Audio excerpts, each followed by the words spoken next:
Then you do the left, and you go through the same thing. 1, 2, 3, 4, 5, 6, 1, 2, 3, 4, 5, 6, 1, 2, 3, 4, 5, 6. Your whole body has to go over that way.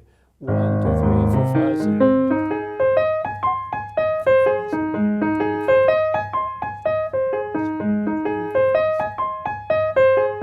But try to feel when it's stretched out like that, that the flesh of the hand and the finger, that the flesh is in contact with the surface of the key when you go to pluck it, because you're going to feel far more control, and then you can do your wheel motion and so on, and come rolling the wrist up toward the fall board and back down at the same time as you're doing the circles, like a figure 8. Then if it's contrary motion, or if it's just this way up and down, it's not the same at all. It's not the figure 8 at all. So anyway, I hope that gives you some ideas on how to practice it. It's very rewarding to learn that piece, but it really needs a ton of practice to do it right. It combines. Sometimes it's doing 6 in each hand, but sometimes it's doing 4 against 6, but just for within a group of 6, it's like 1, 2, 3, 4, 5, 6, and this is 1. So, and then you see, it's not just straight all together the same. So anyway, I hope that helps out and gives you something to practice on with it. Have a good night.